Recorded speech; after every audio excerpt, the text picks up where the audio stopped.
to, so Tammy's not going to answer much questions because she's got her hands full. Alright, here we go.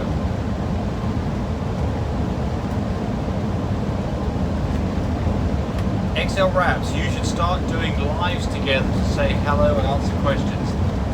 I don't think I understand the question. So Jazzberry Tart just fixed my eye. We showed you how to do the massage, the cherry eye in, and that fixed it for you. So great, good. It doesn't always work, but it's certainly worth a try. M007, stop worrying about the newest colours. Master the colours that are already out there in structure. Yeah, I agree. That's good. I good advice. Certainly structure. Look, learn to walk before you run too.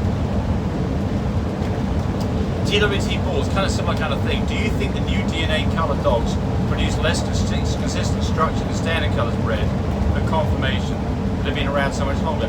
Well, absolutely. So this is exactly what we saw, for instance, blue dogs 10, 12 years ago.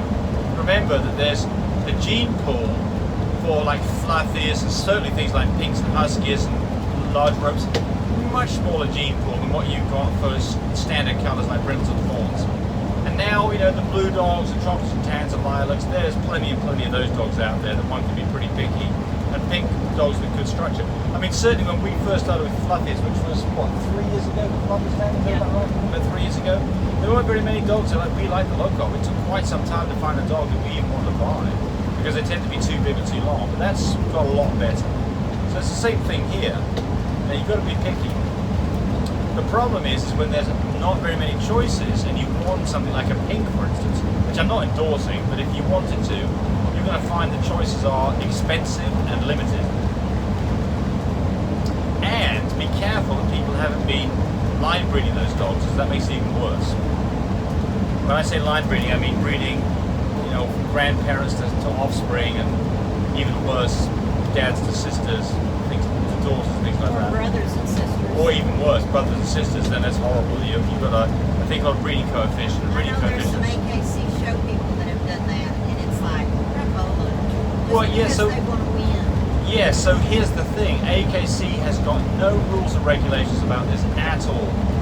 You could breed a sister to a brother, and they're not going to say that dog's not AKC registered. They have no say in this. They don't care about. Well, I don't know if they care about it, but they certainly don't put the restrictions on it. So it can happen, and just be a little careful on what you're getting. Ask to see, just make sure that you're not getting a Frenchie or whatever dog that has got very little lineage behind them.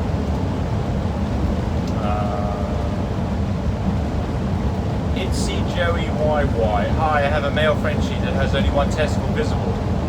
I want to breed to keep some of his genetics. What are your take on breeding a male with one testicle?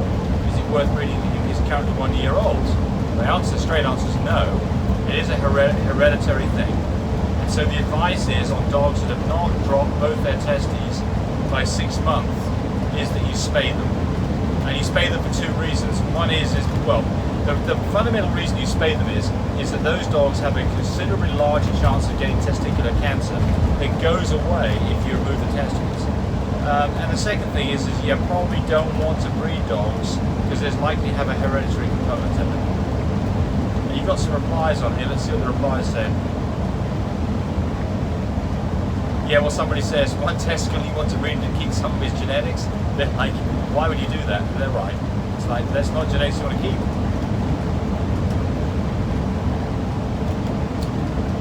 Le Français breed, the French breed. When you transition puppies to the puppy moose, how many cans do you feed each puppy a day? So what we do is we put food out for as many puppies as you've got so that they have all they want within 10 minutes. Is that right, Tammy?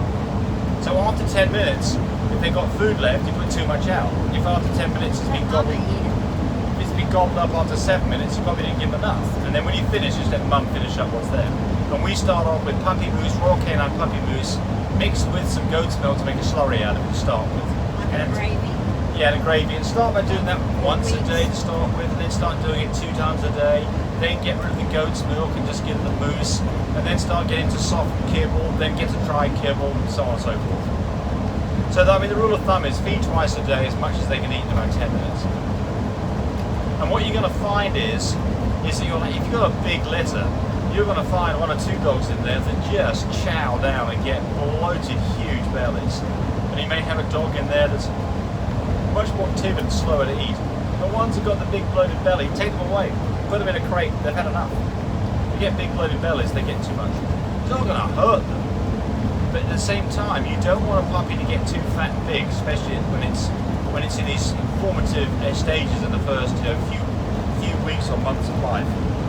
You don't want to feed any dog too much. It's like human beings. Hell, I've got about 10 pounds extra weight on me I'm getting rid of. And yet it's not good for you, it's not good for your knees, it's not good for diabetes. It's the same situation with dogs. There is a right weight. The right weight of a dog, by the way, a dog that's 6 months or older, it wants to have a slightly tucked in waist. When you look at it from above, you look at its chest, it wants to go in just a little bit. Not sunk in like crazy where you can see the ribs, but you want to be able to see the definition of where the last rib shows up. Muscle Up Kennel LC. So today my Frenchie female did a PG test on a fine chem machine. She was at 28. I did the first AI today. Tomorrow will be the second day. Do you think she will take? Well, 28's a bit, you're about half a day late. I like to do the first AI on a 17, on a fine chem, and I like to do another breeding 2 days later and make sure I'm on the 22. You're at 28, so you're a bit late on this. Probably still be okay. I think to do the second AI after that, yeah, you can do it if you want, but it's a big hassle though. Susan Quinn, hi, what do you think of big rope Frenchies? Danny?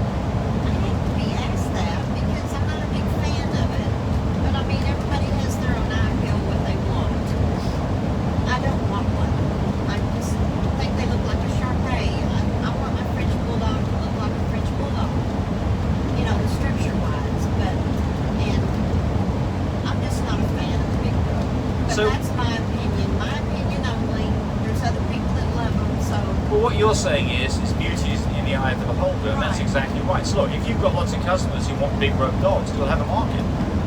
If there's not a big market, you're asking lots of dollars for these dogs, you're going to be keeping them.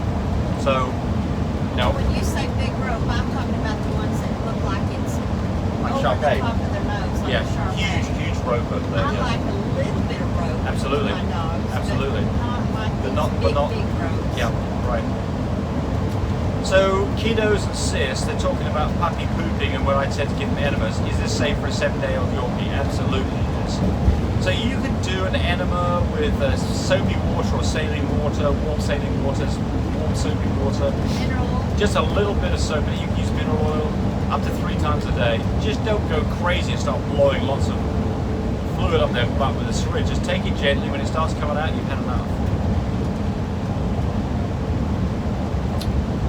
So somebody else asked about the big rope Frenchies and what would you pay for a male? I'm not up on the prices. I'm not up on the prices because we're not really doing that at the moment, so can't help you on that.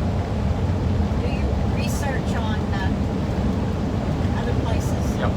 So, All Great C, thanks for sharing. Recently I've seen a merle Frenchie that I like very much, but the breeder told me both his parents are merle.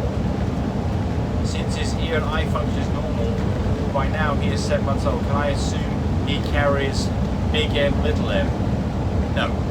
So, first off, if people get confused on merle, do you know that both the parents were visibly merle? If they are, then the breeder needs to be smacked, because they shouldn't be doing that. It's irresponsible, because you like to have problems. But look, let's say that both the dogs carry a copy of merle, they're both visual merle, then 1/4 of the litter you'd expect to be 2 copies of merle. That would potentially be a problem. Half the litter would be 1 copy of merle, that's fine, and 1/4 wouldn't be merle at all. So ask for a DNA test, find out what the puppy is. I wouldn't buy a puppy that's 2 copies of merle. If it was 1 copy of merle and 1 copy of cryptic merle, that I would buy. But I wouldn't buy a dog that has 2 copies of merle, it would concern me. But, you know, I've never done it, so I don't really quite know what I don't want a deaf and blind dog. Well, they say it's not deaf and blind, so, you know. But it can happen though. Absolutely. And I mean, you're going to pass off some bad But I think the stuff. question here, though, is if you had a dog that's 2 copies of merle and it wasn't deaf or blind, would it be okay as a stud dog? That's an interesting question, because then it would throw merle to every single puppy that it produced. That would be nice. Since you don't see that, I suspect there's problems with it, otherwise we'd be doing this. Kathleen Rayner. Hey, my favorite couple. Well, glad that we are. My Chihuahua has 6 pups Glad today. we're somebody's favorite couple. Yeah, that's right. We want to be our grandkids and our kids' favorite couple, but I'm not sure we are. Great grandkid now. He can't say anything yet, but hopefully he's just. Oh yeah, he can. He can say I love you, but not directly he to just us. about says Yes. I love you. He's Yes. trying real hard. What is he now? 5 months? No, he's like 4 months. 4 months. Yes, he's going to be a smart one, we hope.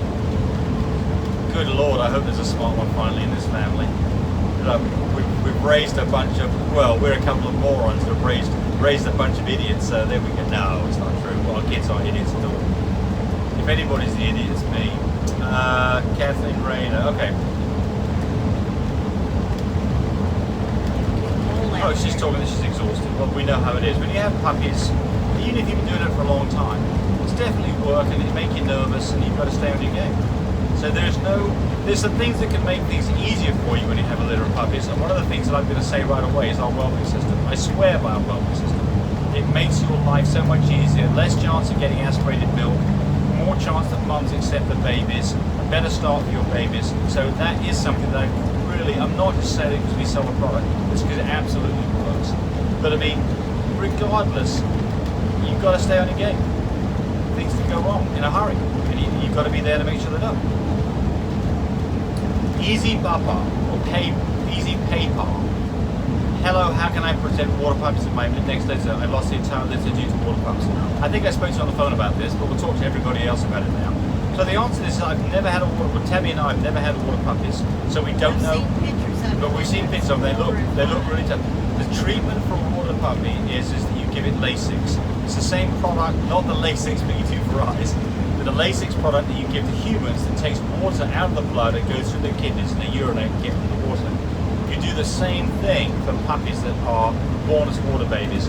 I think you've got to get something done pretty quick. I think that if you've got a water puppy, you need Lasix, an incubator, an oxygen machine, and tube feed.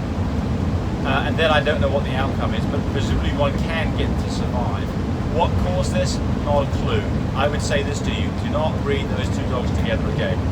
And the off chance is a double recessive inherited gene that would go away if you bred to another stud. I don't know that's going to fix it. It might be a problem with your female. But I would choose a different stud next time. Yes?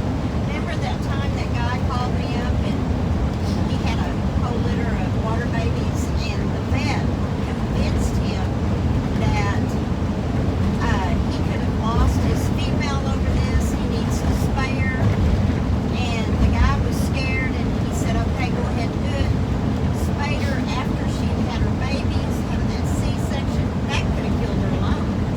But just him going to a different male next time would have been just fine. Yes, absolutely. Yes. But Yeah. I mean, that vet was. Lots of vets want to spay dogs at any opportunity they Yeah. get. And remember, do not spay a dog at the same time as a C-section. I know it's attractive because you avoid a separate surgery. Don't do it. It's too much stress on a dog. You're likely to run into all kinds of problems. Do not do it. We've done this ourselves on a Chihuahua. We didn't know any better, and we lost the Chihuahua. So don't fall into this trap. Don't C-section and spay. Just because you have water babies doesn't mean you need to fix your female. It means you need to change males next time you breed. Yes, so we're down time. We'll do it. We'll try and get these all these things done. Hey, can you show the new fine care test strips that use take whole blood? Yes, we've got some of those that are showing up. We'll do a test on it. We'll show you that. So that would be quite nice for people. But I want to test that whole blood versus plasma and make sure I get the same results. So when we've got that, which should be pretty soon, we'll show you that video. Where can I buy the folic acid you mentioned? I'm also going to order the incubator off your website. Great. So the answer is you can go to Amazon, order folic acid that is 5 milligrams. Any folic acid to do, it's not specifically for dogs. I think I may have answered this in the last one, but basically, any folic acid, 5 milligrams a tablet, absolutely what you want. They're dirt cheap. I think I buy 2 bottles of 100 tablets each for like $15 on Amazon. Dirt cheap. So there we go. I hope this video is not too noisy, but we are in an RV. And Tammy did answer a few questions, but she's pretty busy here. Well, I'm on a straight, wide road. I feel a little safer talking while I'm driving. She's doing 72. She's not doing too bad. We're on the interstate. A big old behemoth. Anyway, enjoy your Sunday, everybody. Later. Thanks for watching the video. I really appreciate people who subscribe to me. It helps me, encourage me to do more of these videos. But do remember, disclaimer here, I am not a vet. I'm not a licensed medical professional. I'm purely a person who's been breeding dogs for the last couple of decades. Any information that you got from this video, use at your own risk. There's nothing implied here, and certainly this should not be used as a substitute for advice from your veterinarian or your medical professional. I hope you enjoyed the video. Come back for more of them. Bye.